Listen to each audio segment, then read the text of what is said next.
Tim unit Satreskrim Polres Jember akhirnya membekuk 4 pelaku pemerasan berkedok wartawan media online.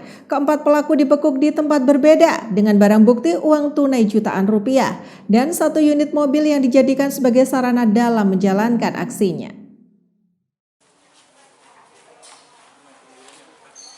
Jajaran kepolisian Satreskrim Polres Jember kembali membongkar jaringan pelaku pemerasan terhadap narasumber berkedok wartawan media online. Dari hasil pengembangan, tim penyidik akhirnya menetapkan 4 orang tersangka, yakni Muhammad Erwin, Abdullah, Susanto, dan Abdul Goni. Keempat tersangka mengaku sebagai pekerja media online ekspresi. Dalam aksinya, keempat tersangka memiliki peran berbeda. Tersangka Abdullah menjabat sebagai direktur perusahaan media online ekspresi, sedangkan 3 tersangka lainnya, Muhammad Erwin, Susanto, dan Abdul Goni, berperan dalam mencari sasaran korban. Terbongkarnya kasus ini berawal dari laporan korban berinisial EY dan DN, warga Kecamatan Wuluhan Jember, yang mengaku dimintai uang sebesar 17 juta rupiah agar dugaan kasus perselingkuhan tidak diberitakan. Korban akhirnya menuruti permintaan keempat tersangka dan menyerahkan uang tunai sebanyak 2 kali sebesar Rp2.350.000.